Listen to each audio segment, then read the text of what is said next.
ఎవరు చేశారు? సో అక్కడ పోలీసోళ్ళు అంతా ఆల్రెడీ వీళ్ళకంటే ముందే పోలీసోళ్ళు ఎంటర్ అయ్యారు. పోలీసోళ్ళని అడిగితే ఎవరు చేసిరు అనే సమాధానం లేదు. సో బిడ్డను కిందికి దింపిన తర్వాత కర్నూలు జనరల్ హాస్పిటల్కి పోస్ట్మార్టంకి పంపించారు వీళ్ళ తల్లిదండ్రుల చేత సంతకం తీసుకొని పోలీసులు. సో పోస్ట్మార్టం అక్కడ నడుస్తున్నది. పోస్ట్మార్టం నడుస్తున్న సందర్భంలో అక్కడ డాక్టర్ 3 గంటలు పోస్ట్మార్టం చేసి ఇక్కడ ఏదో ఇబ్బందికర వాతావరణంలో ఈమెను కొట్టి చంపేసిర్రు, కావాలని మెడకు ఏదో వైర్ చుట్టి గుంజీరు, ఈమె మీద సెక్సువల్ హరాస్మెంట్ కూడా జరిగింది అని చెప్పేసి ఆ డాక్టర్ ఇంకా కొంచెం డెప్త్ ఇన్వెస్టిగేషన్ ఇందులో జరగాలని చెప్పేసి అందులో రాసి పోస్ట్మార్టంకి ఇచ్చింది. పోస్ట్మార్టంకి ఇస్తే దాంట్లో స్ప్రిమ్ దానికి సంబంధించి ఒక 7 డిఎన్ఏలు తీసినారు. ఆ పోస్ట్మార్టంలో తన పైన లైంగిక దాడి జరిగిందనేది తేలిపోయింది అక్కడ. అయితే అదే రోజు నాడి తను వెళ్ళి స్కూల్ యజమాని జనార్దన్ రెడ్డి, వాళ్ళిద్దరు కొడుకులు హర్షవర్ధన్ రెడ్డి, దివాకర్ రెడ్డి, ఇలా ముగ్గురు పైన కేసు బుక్ చేసినారు. SC/ST case. వాళ్ళు రెడ్డిస్, వీళ్ళు నాయక్.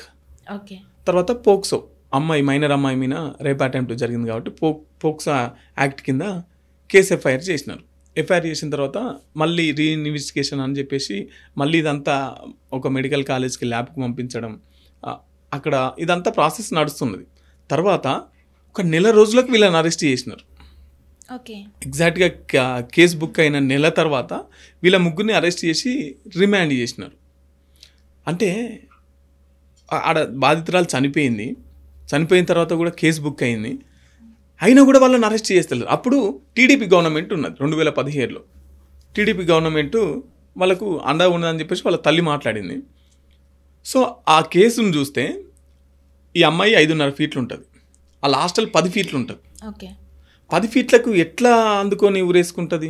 సో పోలీసు వాళ్ళు ఇన్వెస్టిగేషన్లో అడొక బకెట్ తప్ప అంత హైట్ ఎక్కడానికి కనీసం ఓ బల్ల కానీ ఓ నిచ్చెన కానీ ఇంకేది లేదు.